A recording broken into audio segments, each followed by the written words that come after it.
5월 21일입니다. 하나님 앞에 예배하도록 하겠습니다. 사도신경으로 신앙을 고백합니다. 전능하사 천지를 만드신 하나님 아버지를 내가 믿사오며 그 외아들 우리 주 예수 그리스도를 믿사오니 이는 성령으로 잉태하사 동정녀 마리아에게 나시고 본디오 빌라도에게 고난을 받으사 십자가에 못 박혀 죽으시고 장사한 지 사흘 만에 죽은 자 가운데서 다시 살아나시며 하늘에 오르사 전능하신 하나님 우편에 앉아 계시다가 저리로서 산자와 죽은 자를 심판하러 오시리라. 성령을 믿사오며 거룩한 공회와 성도가 서로 교통하는 것과 죄를 사하여 주시는 것과 몸이 다시 사는 것과 영원히 사는 것을 믿사옵나이다. 아멘. 찬송가 405장입니다. 20번 주의 친절한 팔에 안기세. 20번입니다.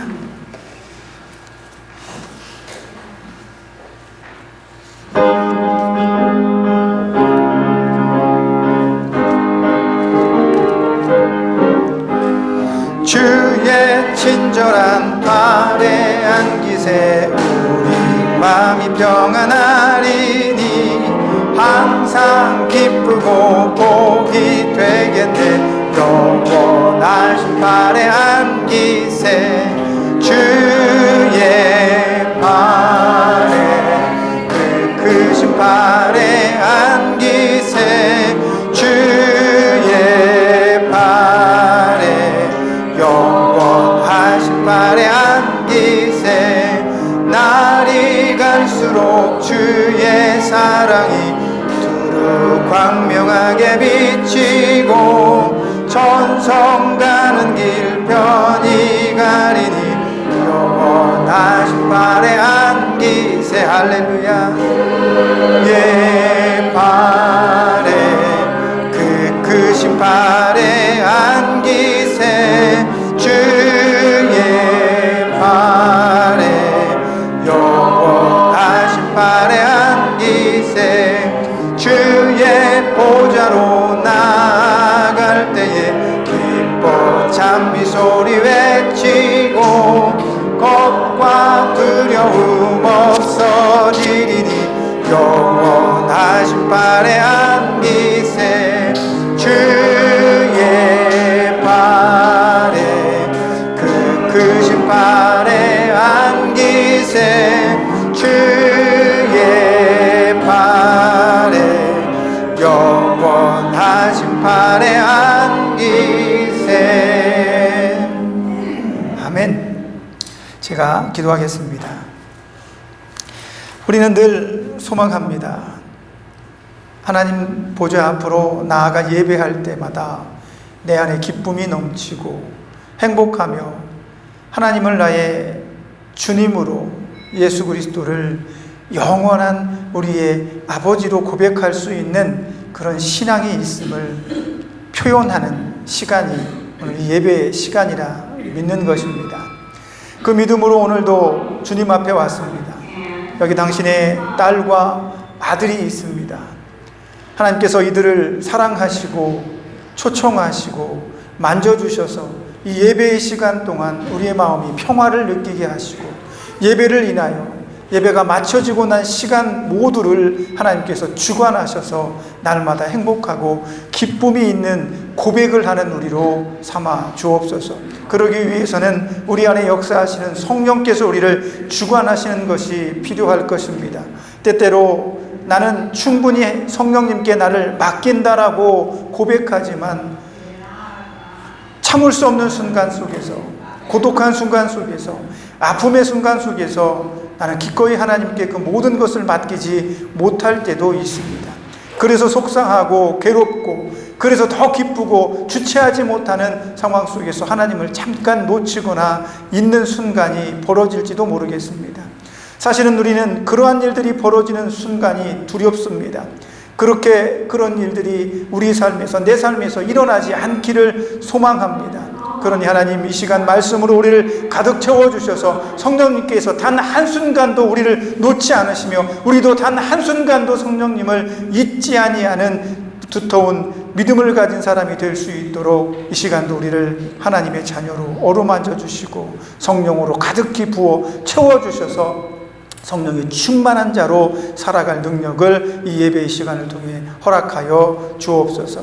이 시간에 우리가 또 고백할 때마다 하나님을 부르며 하나님의 말씀을 사모하고 내 마음속에 마음의 문을 활짝 열고 하나님의 말씀을 받을 때에 그 말씀을 우리의 골수까지, 심령의 골수까지 쪼개는 역사가 나타날 수 있도록 괴롭고 힘들어도 온전히 나를 성령께 맡기는 귀한 시간 되게 하여 주옵소서. 우리가 온전하게 우리를 하나님께 맡기는 것을 가장 싫어하는 것이 사단인 줄 압니다. 그 사단이 오늘도 우리가 예배를 통하여 은혜 받고 하나님을 만나려 할 때 회방하지 못하도록 붙잡아 주시고 간간히 우리의 기억과 생각들이 나를 떠나 어디로 갈지 모르고 내가 많은 것을 기억하지 못하는 일이 벌어지지 않도록 성령님 우리의 기억도 붙잡아 주옵소서. 마치는 시간까지 사단이 틈 못하게 하시고 온전히 하나님 한 분만 영광 받으시는 귀한 예배로 삼아 주옵소서. 예수님의 이름으로 기도합니다. 아멘. 하나님 감사합니다. 함께 하소서. 거룩한 성령의 능력으로 주님께서 동행하시는 귀한 믿음의 순간이 되게 하옵소서. 예수님의 이름으로 기도합니다. 아멘. 하나님 말씀 찾아보겠습니다. 하나님 말씀은 사무엘상 17장입니다. 41절에서 47절 말씀까지입니다. 사무엘상 17장 41절에서 47절 한 절씩 교독하여 읽도록 하겠습니다. 제가 먼저 읽습니다. 블레셋 사람이 방패든 사람을 앞세우고 다윗에게로 점점 가까이 나아가니라. 블레셋 사람이 들어오다가 다윗에게로 오시니 이는 그가 젊고 붉고 용모가 블레셋 사람이 다윗에게 이르되 내가 나를 개로 여기고 막대기를 가지고 내게 나왔느냐 하고 그의 신들의 이름으로 다윗을 저주하고 블레셋 사람이 다윗에게 이르되 내게로 오라 내가 내 산을 공중의 새들과 들짐승을 내리리라. 다윗이 블레셋 사람에게 이르되 너는 칼과 창과 단창으로 내게 나오거니와 나는 만군의 여호와의 이름 곧 내가 모욕하는 이스라엘 군대의 하나님의 이름으로 내게 나아가노라. 오늘 여호와께서 너를 내 손에 넘기시리니 내가 나를 쳐서 내 목을 베고 블레셋 군대의 시체를 오늘 공중에서 하나님의 신들에게 두어 온 땅으로 이스라엘의 하나님이 계신 것을 알게 하겠고 다 같이 또 여호와의 구원하심이 칼과 창에 있지 아니함을 이 무리에게 알게 하리라. 전쟁은 여호와께 속한 것인즉 그가 너희를 우리 손에 넘기시리라. 아멘. 오늘 본문의 말씀을 의지해서 나는 왜 여기에 있나 라는 제목으로 하나님 말씀 전해드리도록 하겠습니다. 오늘 본문의 말씀은 우리가 잘 알고 있는 내용이죠. 이 이야기는 교회를 다니지 않는 사람들조차도 잘 알고 있는 내용입니다. 바로 다윗과 골리앗의 이야기이죠.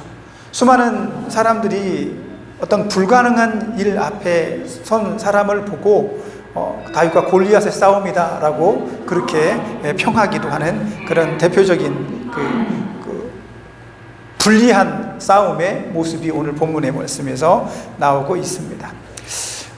왜 하나님은 여기 다윗을 여기에 두셨을까? 왜 여러분은 오늘 여기에 있을까? 물론 우리의 육신이 연약하고 나이가 들어서 질병이 오고 내 육신을 내가 원하는, 내가 생각하는, 내가 뜻하는 바대로 움직이지 못하기 때문에 우리는 도움의 손길을 받으려고 이곳에 있습니다. 사람은 누구나 자기가 처한 환경과 자기가 살고 있는 그 삶의 처지 속에 던져지게 되죠. 거기 있게 마련입니다. 어떤 이유에서 간에. 오늘 본문의 말씀에서 다윗은 왜 하필이면 이 엄청난 사람 골리앗 앞에 서 있게 되었는가라는 것을 한번 생각해 보려고 합니다. 이스라엘에는 뛰어난 군사들이 사실 많이 있습니다. 사울의 그 부하들도 그렇고 사울 자신도 굉장히 용맹하고 싸움을 어느 정도 하는 그런 인물입니다. 왕이기 때문에 한낱 병졸과의 싸움에 나설 수 없는 것이기도 하겠지만, 그가 아니더라도 이스라엘에는 다윗 말고 싸울 수 있는 사람이 충분히 있었을 것이라고 생각이 되어집니다. 그런데 하필이면 왜 어린 다윗이 오늘 골리앗 앞에 설 수밖에 없는 상황과 형편이 만들어졌을까라고 하는 것입니다. 17장 11절에 보면 이런 내용이 나옵니다. 골리앗이 이스라엘 백성들을 도발하기 시작합니다. 제가 그 당시에 블레셋 군과 이스라엘 군들이 양쪽으로 진을 펴고 싸웠던 그 장소에 다녀왔습니다. 굉장히 넓은 평야예요.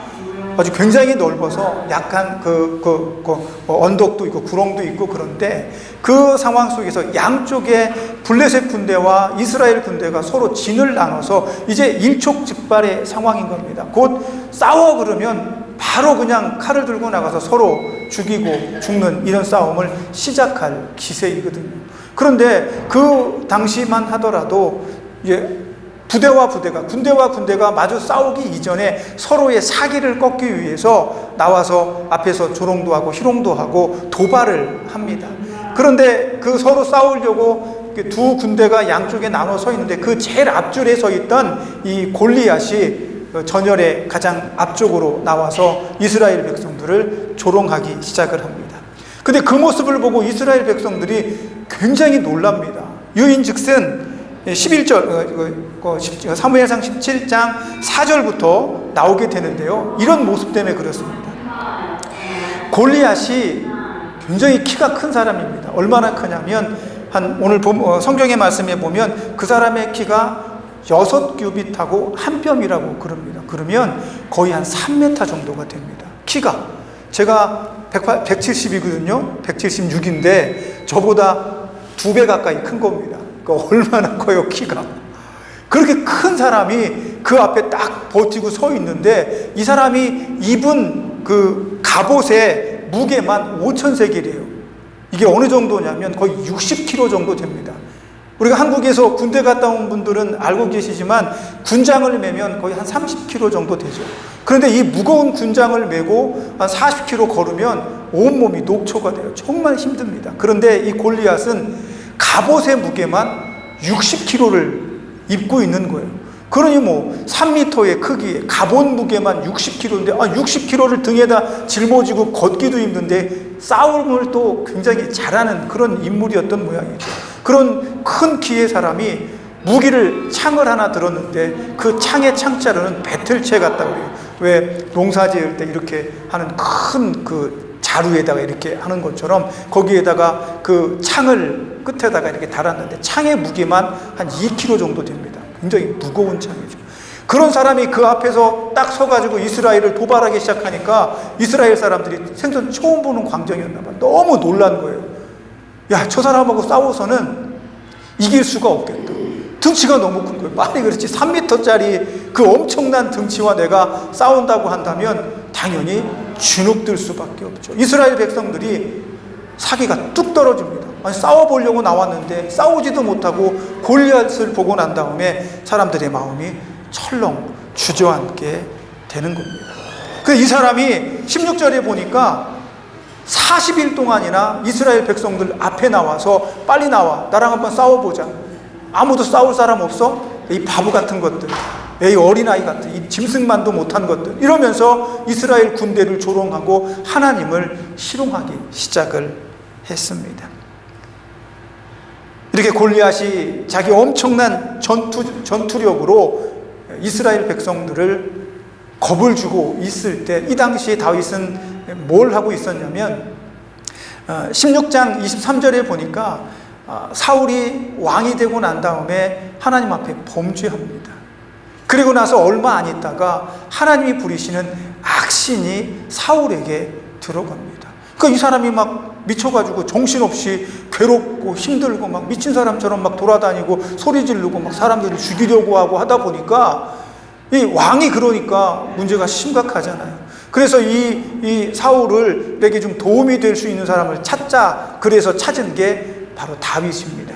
이새의 아들 중에 소년 다윗이 있는데 이 친구는 굉장히 용기도 있고 지략도 있으며 수금을 굉장히 잘 타서 사울 왕에게 도움이 되겠습니다. 이 사람을 어린 다윗을 사울 왕에게 천거하는 가장 큰 이유는 우리가 보니까 사람들이 보니 다윗에게는 여호와 하나님께서 함께 하시더라, 이런 이야기로 사울에게 다윗을 천거하게 됩니다. 그 바람에 다윗은 이 사울 왕궁에서 사울이 악신에 들려서 막 그렇게 미친 사람처럼 막 발광할 때 수금을 쫙 타서 사울을 편안하게 만듭니다. 그리고 사울 안에 있던 악신이 다윗이 와서 수금을 켤 때에 그 악신이 사울을 떠나가는 모습을 수시로 보이니까 사울이 다윗을 얼마나 이뻐했는지 몰라요. 그래서 그 당시에 왕의 가장 측근 중에 측근이 누구냐면 왕의 무기를 들고 옆에 서 있는 소년입니다. 그래서 다윗에게 이런 직책을 준 겁니다. 이건 굉장히 큰 직책입니다. 왕의 바로 최측근 중에 최측근이잖아요. 그렇기 때문에 이 다윗은 베들레헴 아버지 이새의 집에서 사울이 있는 궁으로 왔다 갔다 하면서 사울이 필요할 때마다 다윗을 그렇게 사용했습니다. 아마도 이런 직책 때문에 그랬는지 모르겠지만 이 블레셋 군대가 이스라엘을 쳐들어왔을 때 이새의 아들들 중에서 장자와 둘째와 셋째는 이 사울과 함께 전쟁을 하러 끌려가게 됩니다. 그러니까 아버지 이새는 자녀가 전쟁터에 나갔으니까 얼마나 걱정이 돼요? 그래서 자녀들에 대해서 한번 궁금하니까 알아보고 싶은 마음이 드는 거예요. 그래서 다윗을 부릅니다. 집에서 뭐 치즈도 갖다 놓고 뭐 먹을 것도 갖다 놓고 이렇게 여러 가지 그 어떤 음식들과 물건들을 준비해서 다윗에게 말하면서 이 천부장에게 갖다 줘라. 아무래도 제가 보기에는 뇌물의 성격이 좀 있는 것 같아요. 천부장에게 갖다 주고 내 형들의 소식을 좀 알아와 봐라. 그렇게 이야기를 하는 거죠. 그래서 다윗이 그 전쟁 중에 있는 형들에게 나아가게 되는 상황이 벌어집니다. 그리고 나서 다윗이 천부장에게 아버지께서 주신 모든 것들을 갖다 주고 형들의 안부를 묻게 되겠죠. 아마도 이런 어떤 일련의 사건들에 저기 좀 봐주세요. 일련의 사건들에 다윗이 사울의 사울을 위해서 수금을 타는 이 직책의 힘이 천부장에게 발휘되지 않았나 싶은 생각도 들어요. 아니, 말이 그렇지, 전쟁이 지금 일촉즉발의 상황이며 적군과 함께 지금 막 싸우려고 대치하고 있는 상황에 다윗이 형들을 찾아가서 문안하고 형들에게 인사할 수 있는 상황이 되나요? 전쟁 중인데. 아마도 천부장이 너희 형들은 어디 줄에 몇 번째 서 있으니까 한번 가서 봐, 이렇게 얘기를 했는지, 어쨌든 그런 상황에서 다윗이 형들이 그 대열을 정비하고 이제 막 싸우려고 하는 그 찰나에 형들을 방문하게 되는 거죠. 그 시점에 오늘 골리앗이 이스라엘 백성들 앞에 나와서 도발을 하고 있는 장면입니다. 장장 40일 동안 이런 일을 했는데 거의 마지막 날에 다윗이 이 도발하는 골리앗을 보게 된 겁니다. 이 모습을 본 다윗은 순간 굉장히 놀랍니다. 아니, 어떻게 이런 일이 벌어질 수가 있지? 저 짐승만도 못한 골리앗이 하나님의 군대를 이렇게 도발하고 희롱하고 저주하는데 어떻게 이 하나님의 군대가 저 골리앗을 그저 바라만 보고 있을 수 있지? 이런 생각이 들었던 모양입니다. 모든 군사들은 골리앗의 그 모습에 혼비백산해서 그 앞자리에서 도망하거나 다른 곳으로 떠나가는 이런 상황이 벌어지니까 사울이 사기 진작을 위해서 저 골리앗을 죽이는 병사에게 내가 수많은 재물과 내 딸을 줄 것이며 그의 아버지의 집은 세금을 면제하는 특권을 주겠다라고까지 이야기를 합니다. 그 말을 들은 군사들이 수군대기 시작합니다. 야, 저 골리앗을 죽으면 이런 혜택들을 준대. 왕의 사위가 될 수 있는 거야. 그러니까 다윗이 그 말을 듣고 말합니다. 아니, 왕이 골리앗을 죽이면 뭘 해준대요? 그렇게 물어보는 거죠. 그러니까 그런 모습을 보고 있던 형들이 그 다윗의 세 형들이 저 나쁜 놈이라고 말합니다. 우리는 지금 죽음의 전쟁에 와서 싸우려고 하는데 전쟁을 구경하러 와서 왕이 백성들에게 하사하는 그 재물에 욕심을 내는 저 다윗 나쁜 놈이라고 막 다윗에게 뭐라고 합니다. 그러니까 다윗이 아니 내가 이유 없이 그러겠습니까? 생각해 보십시오. 아무래도 제 생각에는 제가 개인적으로 느끼기에 다윗은 야, 저 골리앗을 죽이면 사울의 사위가 되고 우리 집안에 세금이 면제되고 왕이 주는 많은 보화들로 우리는 부자가 될 수 있을 거야, 이런 생각보다는 다윗의 마음속에는 다른 생각이 들어있었던 것 같아요. 무슨 생각이냐면 아니 저 블레셋 병사가 할례받지 않은 저 짐승만도 못한 병사가 이스라엘 군대, 하나님의 군대를 저렇게 조롱하고 희롱하는데 그냥 저걸 보고만 있습니까? 이런 이야기입니다. 다윗이 그 얘기를 하는 거예요. 아니 어떻게 아무리 저 사람이 크고 작고 뭐 어떤 모습인지를 떠나서 할례받지 않은 저 적국의 군사가 하나님의 군대를 모욕하는데 우리가 어떻게 이렇게 보고만 있습니까? 라고 이야기하는 것처럼 들립니다. 저는 마치 이 장면에서 신라의 화랑의 관창 생각이 났습니다. 계백 장군과 함께 그 신라가 이 전투를 할 때 그 백제의 계백을 공략하지 못하고 있었습니다. 그때 화랑의 관창이 무모하게 홀로 적진을 향해 돌격을 해서 사로잡히죠. 말에 꽁꽁 묶어서 살려보냅니다. 그렇게 해서 몇 번 그렇게 했는데도 관창이 계속 오니까 나중에 목을 베서 목을 달아서 그 말에 태워서 신라로 보내잖아요. 그 모습을 보고 신라의 군사들이 사기가 올랐죠. 저 어린 것도 나라를 위해서 죽는데, 그러면서 결국은 신라가 백제를 이기게 됩니다. 마치 오늘 이 다윗의 모습에서 그런 모습을 봤습니다. 아니 왕이 뭘 줘야 저 하나님을 모욕하는 저 사람을 처단할 수 있습니까? 아니 저 사람이 하나님을 모욕하는데 우리가 뭘 받아야 이걸 하는 겁니까? 그렇다면 내가 한번 해보겠습니다. 상대도 안 되죠. 그런 이야기를 군사들이 듣고 사울 왕한테 말하니까 사울 왕이 그래? 싸우겠다는 애 한번 데려와봐라. 그러니까 자기에게 수금을 타주는 다윗이잖아요. 용모도 너무 예쁘고 너무 괜찮게 생긴 어린 소년에 불과합니다. 사울이 말하기를 아서라 다윗아, 너는 절대로 그렇게 하면 안 된다. 너는 어린 소년이고 골리앗은 나면서부터 용사야. 너는 절대로 저 골리앗하고는 싸움의 상대가 되지 않아. 이 관점이 무엇입니까? 이스라엘 백성들도 똑같은 사울의 관점을 가지고 있습니다.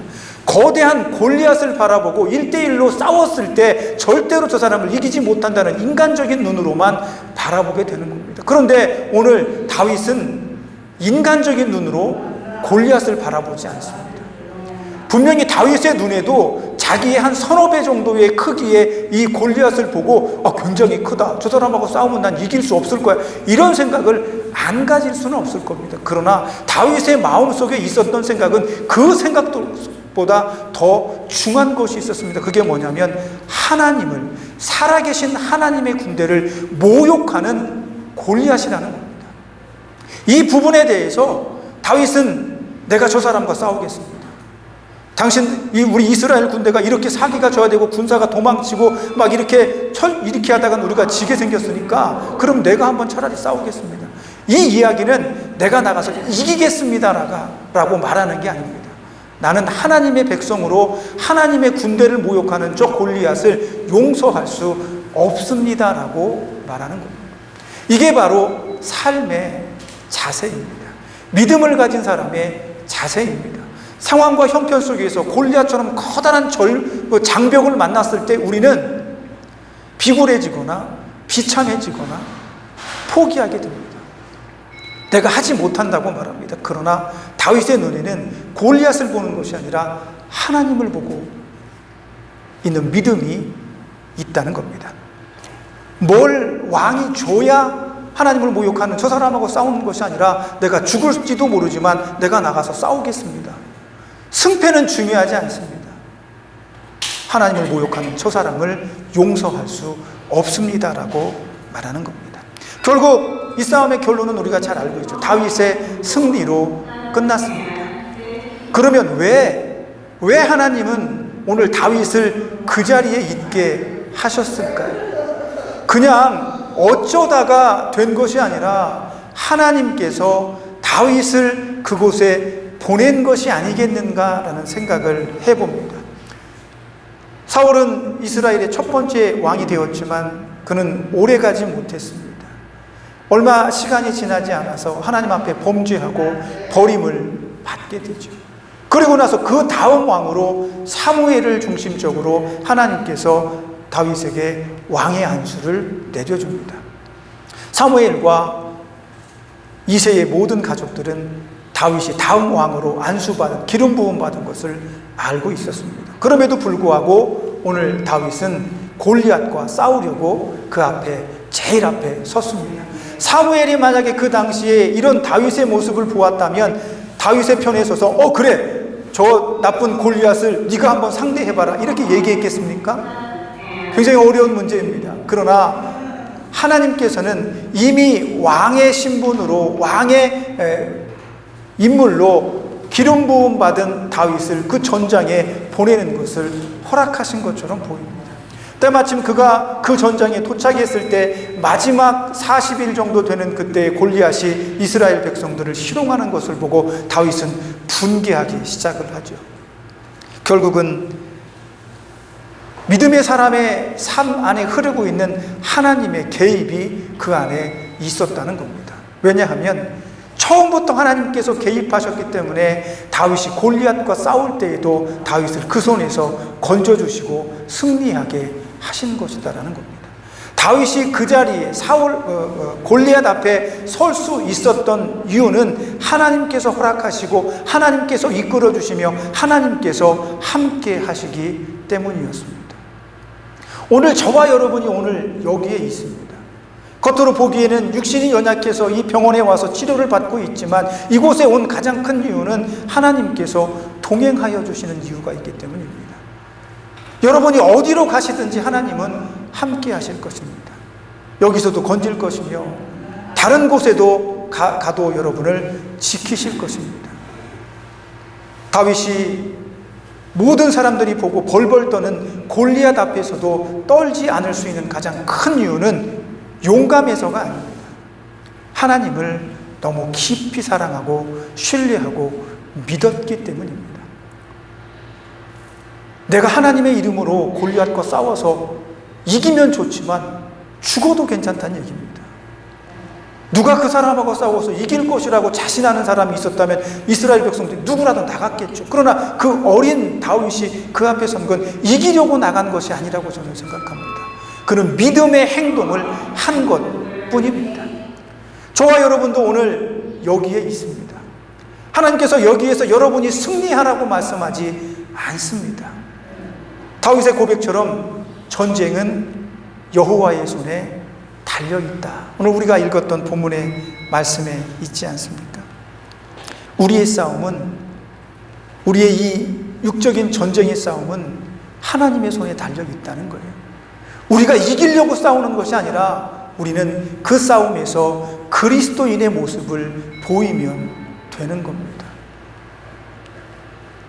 여러분이 이 장벽 앞에서 그리스도인의 모습으로, 믿음의 사람으로 그 믿음을 보이실 때 하나님께서 여러분을 사용하시는 겁니다. 그래서 끝까지 믿음을 잃지 않고 흔들리지 않으며, 이 믿음으로 오늘 내가 왜 여기에 있는가라는 질문 속에서 속상하고 괴로우면 안 됩니다. 내 불편한 육신을 저주하면 안 됩니다.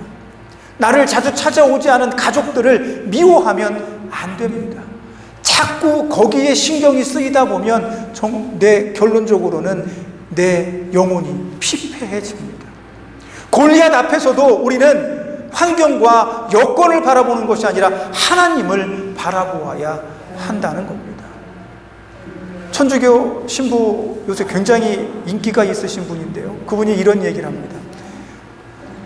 나이가 들어서 노인이 되면 자녀들에 대한 섭섭한 마음을 굉장히 많이 가진다는 거예요. 어렸을 때 아이들을 얼마나 애지중지 키우셨습니까?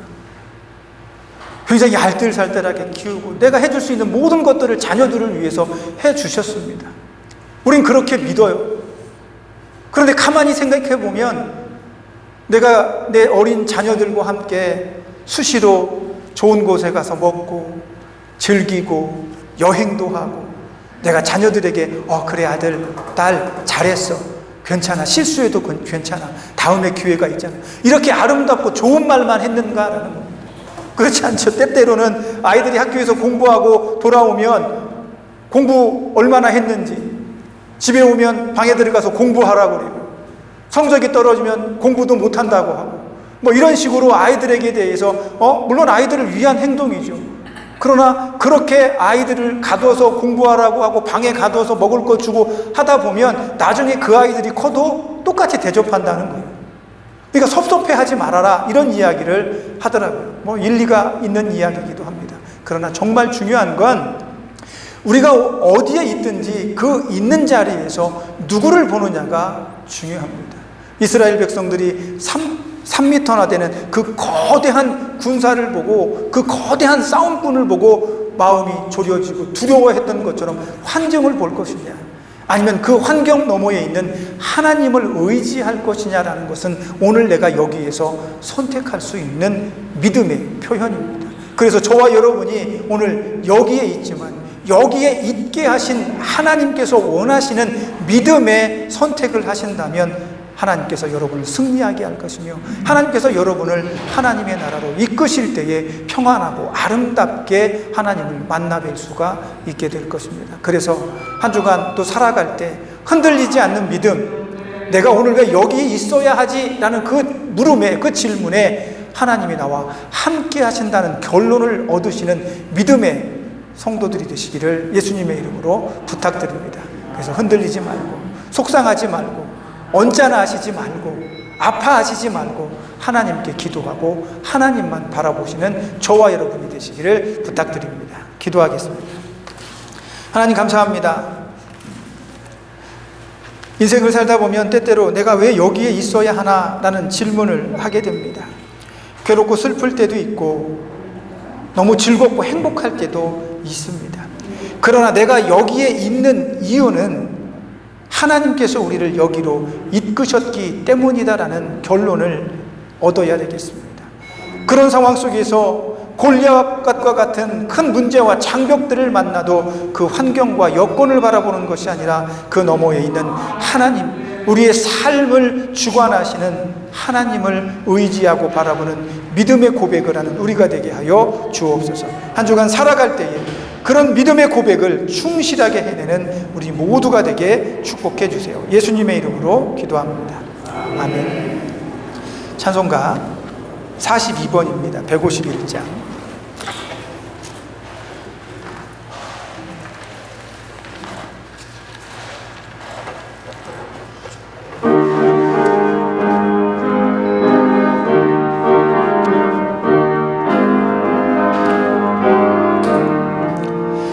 만왕의 왕 내 주께서 왜 고초당했나, 이 벌레 같은 날 위해 그 보혈을 연내. 아멘. 십자가 내가 처음 볼 때에 나의 맘에 큰 고통 사라져. 오늘 믿고서 내 눈 밝았네. 참 내 기쁨 영원하도다. 주 십자가 못 박힘은 속죄함 아닌가. 그 긍휼함과 그 은혜 말할 수 없도다. 십자가 내가 처음 볼 때에 나의 맘에 큰 고통 사라져. 오늘 믿고서 내 눈 밝았네. 참 내 기쁨 영원하도다. 늘 얻어 그 큰 은혜 다 갚을 수 없네.